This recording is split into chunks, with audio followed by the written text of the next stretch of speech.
Snow was never supposed to bury Cedar Ridge, certainly not enough to snap power lines and plunge an affluent suburb into a deadly, sub-zero nightmare. While everyone else laughed at his obsessive hoarding, one man quietly built a fortress. When the grid died, the laughing stopped, and the knocking began.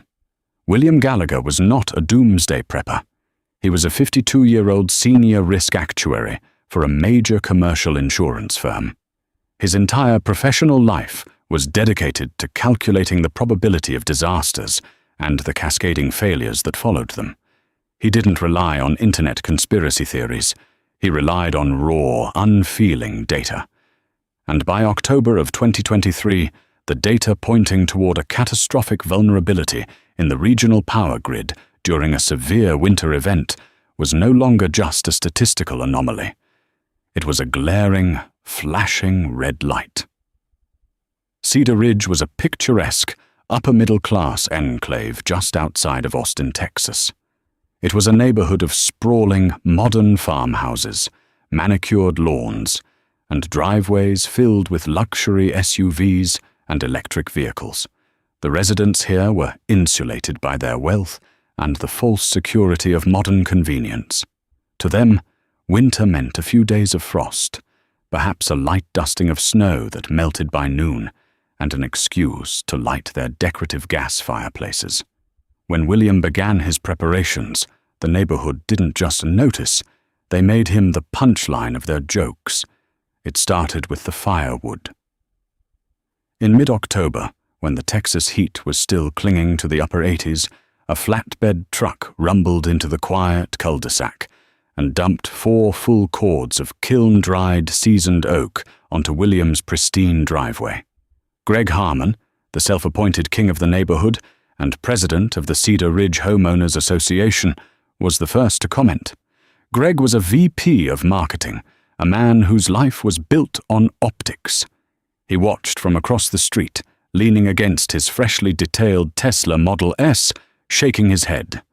"Planning on starting a logging camp, Dave," Greg shouted across the asphalt, an arrogant smirk plastered across his face. William, dressed in worn jeans and a sweat-stained t-shirt, methodically began stacking the logs. "Just getting ahead of the season, Greg. The almanac and the meteorological models are pointing to a harsh January." Greg let out a loud theatrical laugh. "It's Texas, Dave. We wear shorts in January.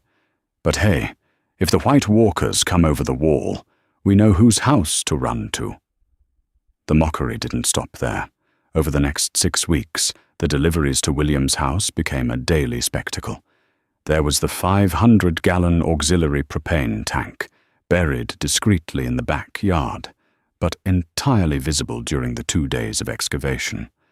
There were the pallet loads of bottled water, the heavy-duty solar generators, the 30-pound bags of rice and dried beans, and the specialized sub-zero sleeping bags. William even reinforced the insulation in his attic and installed a massive, high-efficiency cast-iron wood stove in his living room, complete with a triple-wall chimney pipe that poked out of his roof like a defiant metallic finger. Todd Mitchell, who lived directly next door, was less passive-aggressive than Greg and more openly hostile. Todd was a day trader, aggressive and loud, with a wife, Rachel, who treated the neighborhood like her personal country club. During the annual Cedar Ridge Halloween block party, Todd made it a point to corner William near the punch bowl.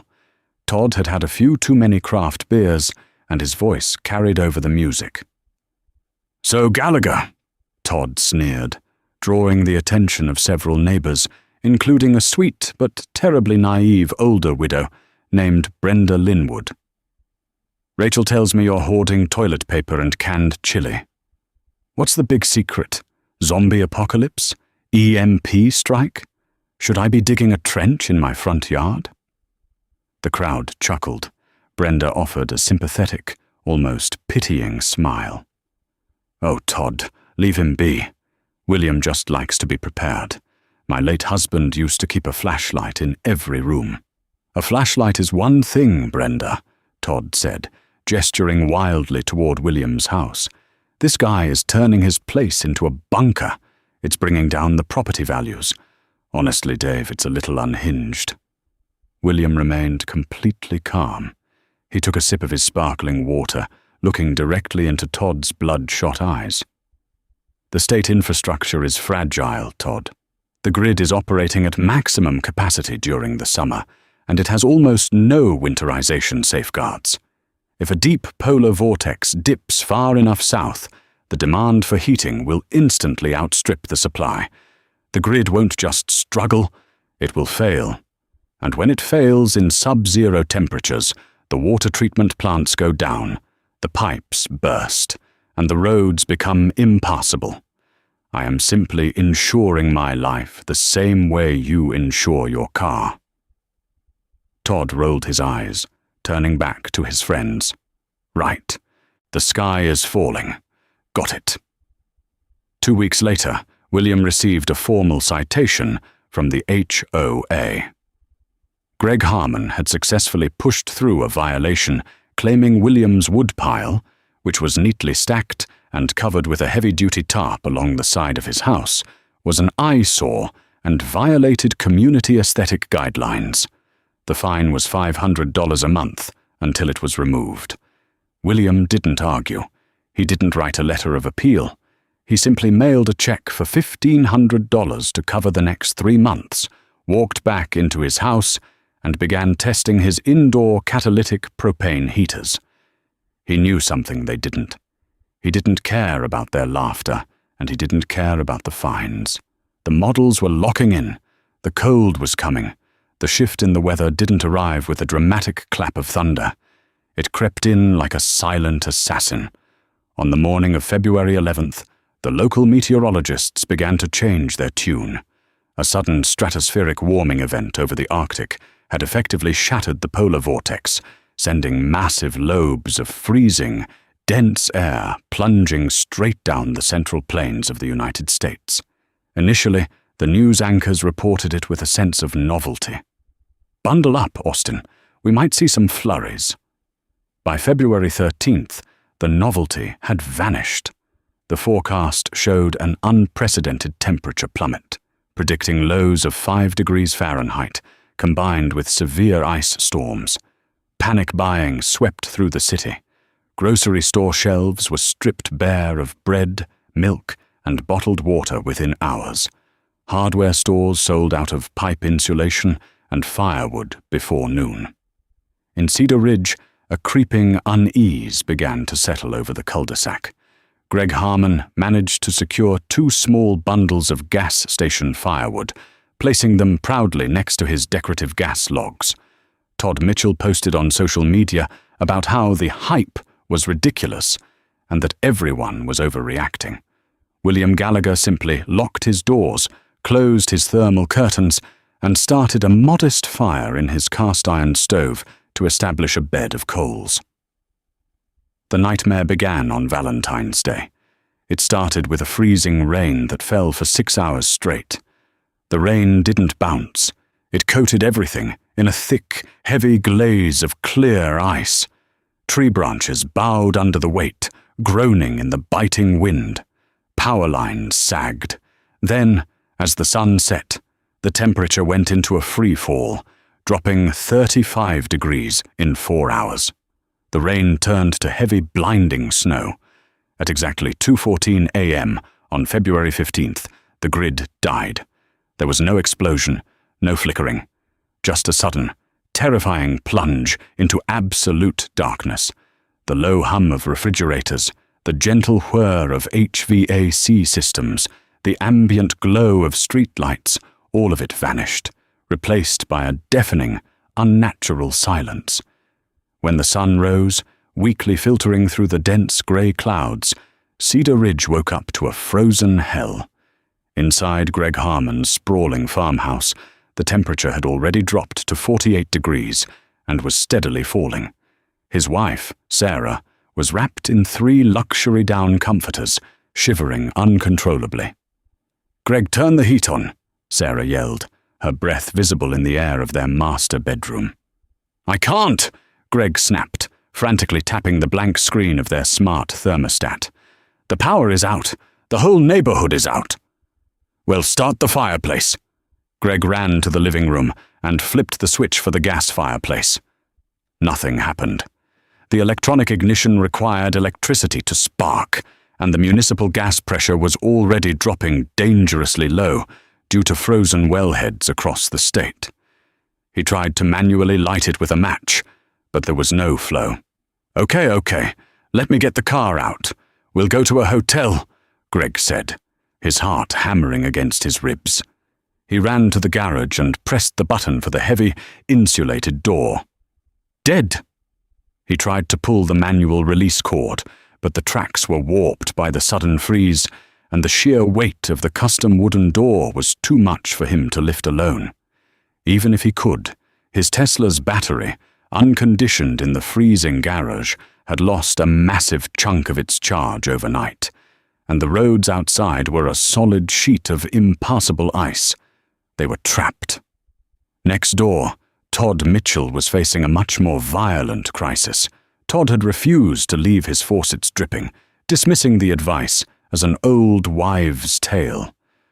Around 10 a.m., the water inside the poorly insulated copper pipes in his attic froze solid, expanding with relentless force. The copper tore open. An hour later, as the ambient heat in the house slightly shifted the ice plug, the blockage gave way. Todd and Rachel were sitting in their freezing living room wearing winter coats when they heard a terrifying crack above them. A second later, the drywall ceiling bowed downward, saturated with freezing water, before violently collapsing. Hundreds of gallons of icy water, saturated insulation, and chunks of plaster rained down onto their custom sectional sofa and hardwood floors. Rachel screamed. Todd stood frozen in shock as a literal waterfall poured into his living room, instantly turning the floor into a skating rink. Across the street, William Gallagher sat in an armchair, drinking a cup of hot, French-pressed coffee. His house was a sanctuary. The cast-iron stove radiated a deep, bone-warming heat, keeping the main living area at a comfortable 72 degrees. The thick thermal curtains trapped the warmth inside.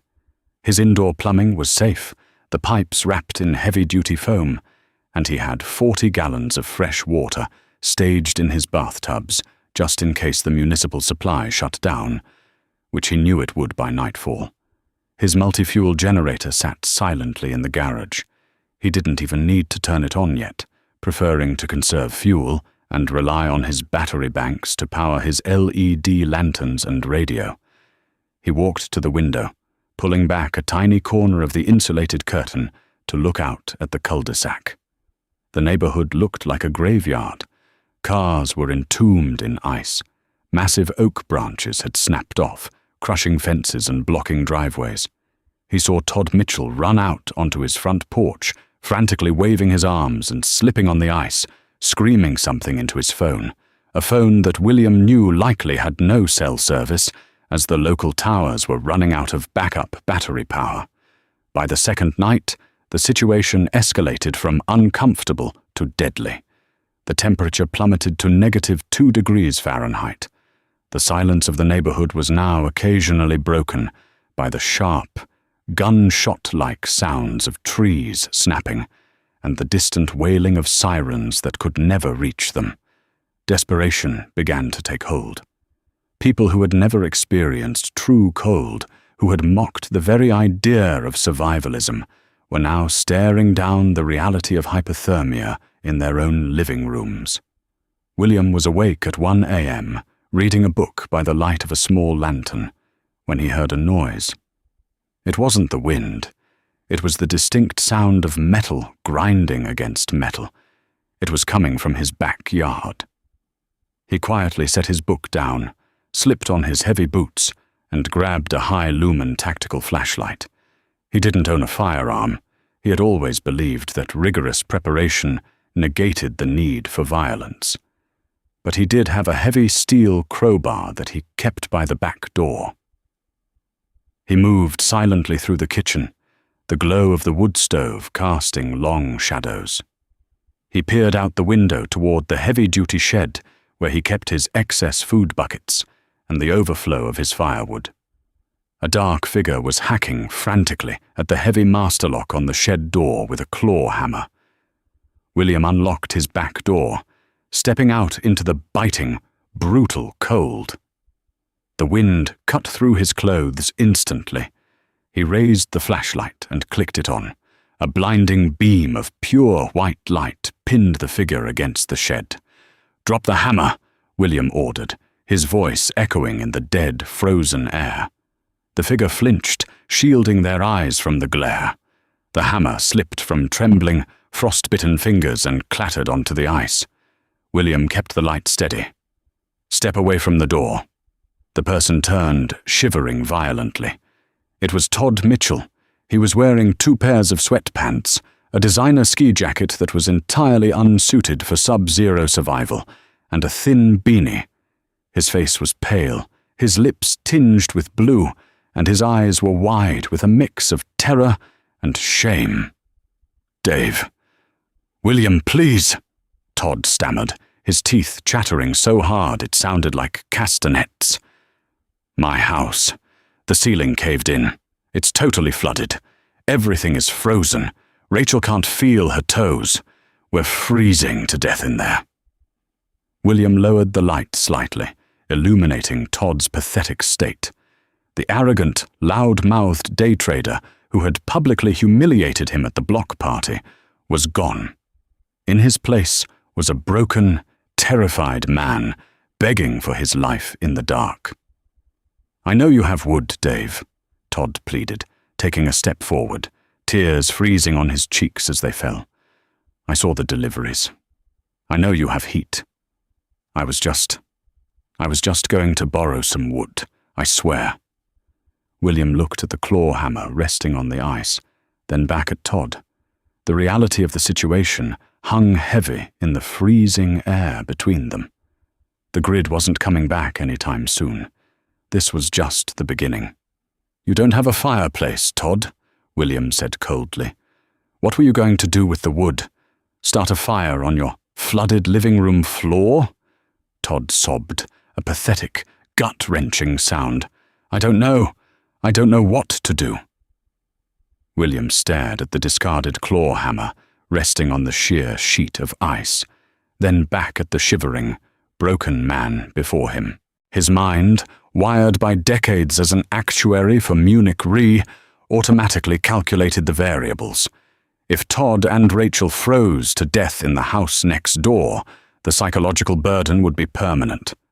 Furthermore, if Todd, in a state of absolute desperation, attempted to burn scavenged wood inside his flooded, unventilated living room, the resulting house fire could easily spread to William's own roof, carried by the brutal winter winds. Helping was not just a moral obligation, it was the statistically safest option.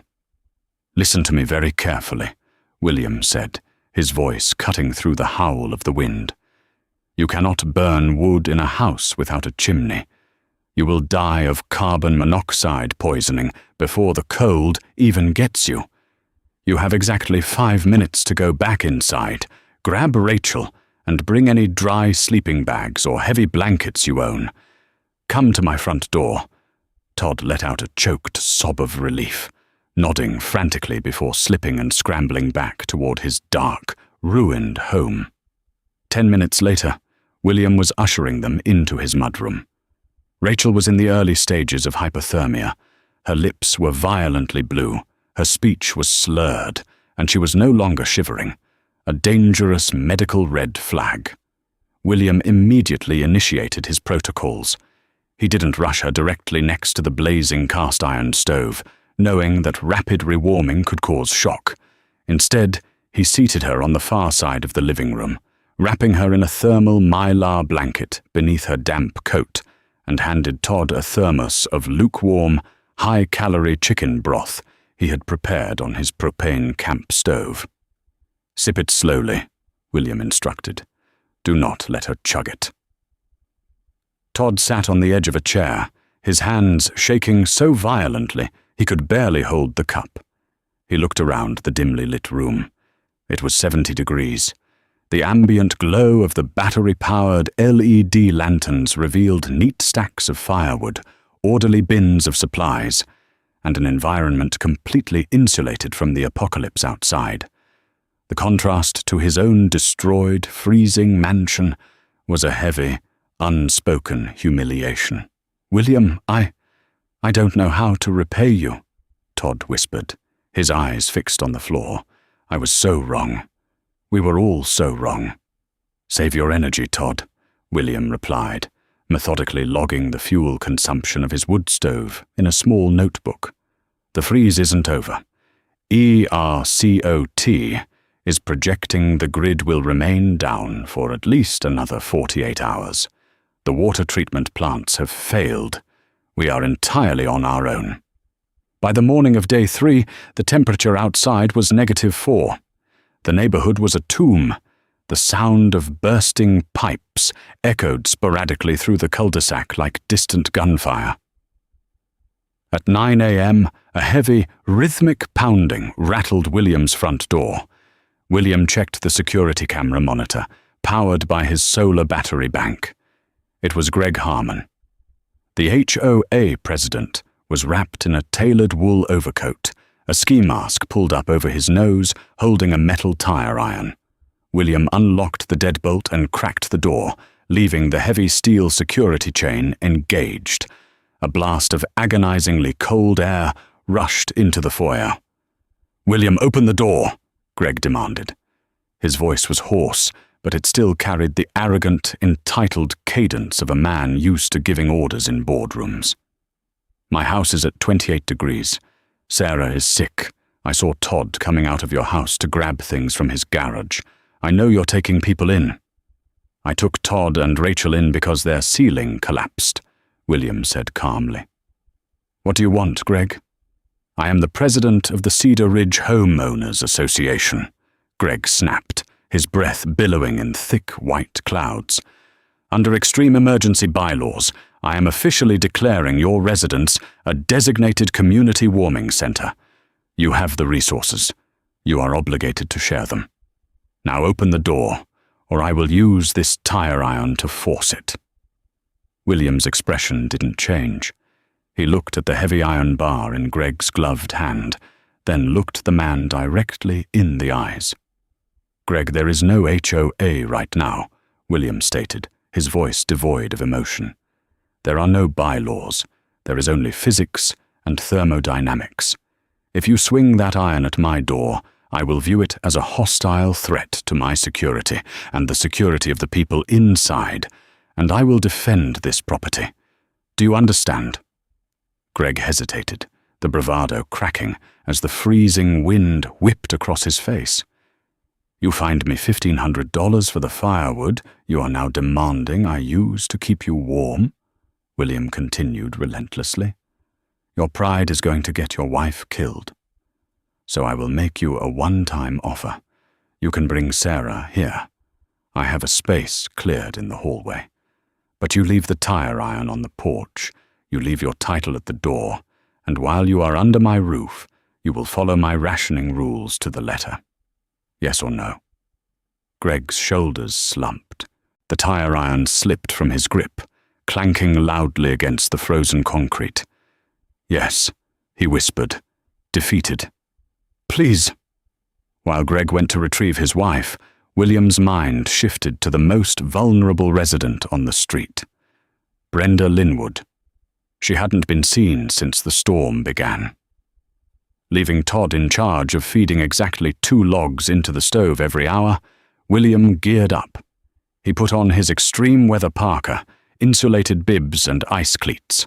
He crossed the street to Brenda's house. The front door was locked, so William shattered a rear glass pane, carefully reaching in to unlock the deadbolt. Inside, the air was deadly still and bone-chillingly cold. He found Brenda huddled in her master bedroom under a pile of thin, decorative quilts. She was unresponsive, her pulse faint and thready. William didn't hesitate. He wrapped her entirely in her bedding, hoisted her over his shoulder in a fireman's carry, and carefully navigated the treacherous, ice-covered street back to his fortress. By the evening of day 4, William's pristine living room had transformed into a crowded, makeshift triage center. 5 adults and 1 elderly woman were surviving in a space no larger than 400 square feet. The dynamics of Cedar Ridge had been violently inverted. The social hierarchy of wealth, luxury cars, and job titles had evaporated, replaced by the primitive currency of warmth, clean water, and calories. William ran the house with the precise, unyielding efficiency of a ship's captain. Rations were strictly measured. Because the municipal water pressure was 0, the toilets could not be flushed conventionally.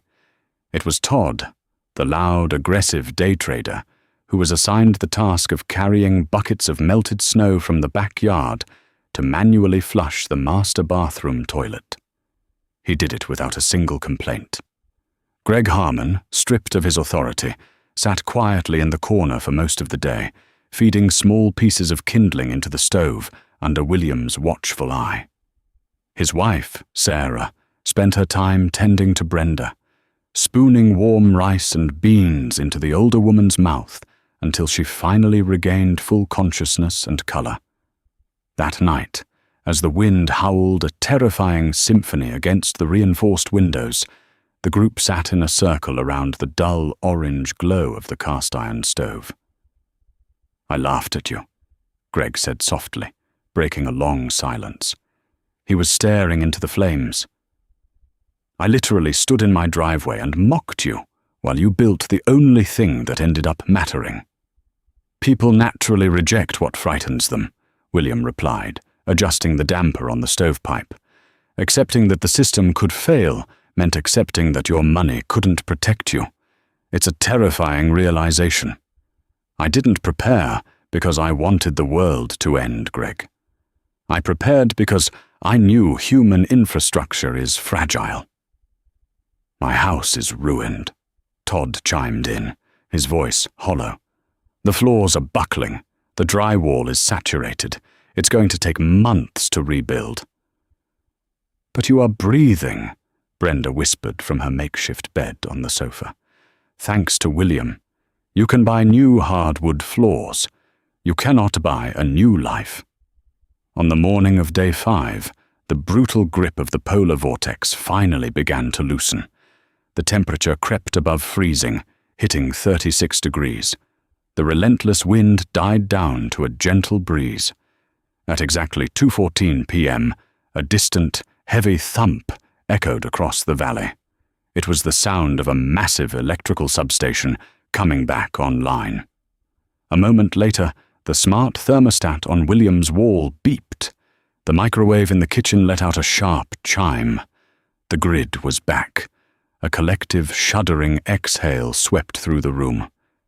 Sarah began to cry. Todd buried his face in his hands. The ordeal was ending. The thaw revealed the true scale of the devastation. As the ice melted, Cedar Ridge looked like a war zone. Dozens of homes had suffered catastrophic water damage from burst pipes. Driveways were stained with the muddy, ruined contents of luxury living rooms that had been dragged outside. Insurance adjusters and disaster mitigation crews flooded the streets, their vans lining the cul-de-sac. Greg and Todd returned to their respective homes to face the millions of dollars in collective property damage. William Gallagher stayed in his house, quietly dismantling his camp stove, packing away his mylar blankets, and sweeping the wood ash from his hearth. He didn't gloat. He didn't seek out praise or recognition. He simply reset his baseline, preparing for the next statistical anomaly. A week later, the bright yellow envelope of a formal HOA notice was taped to William's front door. He opened it, expecting another citation. Instead, it was a formally typed letter, signed by Greg Harmon and the rest of the board. All previous fines had been retroactively dismissed, and the aesthetic guidelines regarding the storage of emergency fuel and firewood had been permanently abolished. That afternoon, a heavy flatbed truck rumbled into the neighborhood. It didn't stop at William's house. It backed into Todd Mitchell's driveway, dropping 2 full cords of seasoned oak onto the pavement. Todd stood in his driveway, wearing heavy work boots, and grabbed a pair of leather gloves. He looked across the street, making eye contact with William, who was standing on his porch. Todd didn't say a word. He just gave a firm, respectful nod and began stacking the wood. William nodded back, turned around, and walked into his warm, quiet home. If William's story sent a shiver down your spine, don't just scroll past. Hit that like button, share this video with your neighbors, and subscribe to our channel for more intense, real-life survival stories. The grid might fail, but our content never stops. Ring the notification bell so you never miss an upload, and drop a comment below on what you would have done in William's shoes. Stay prepared.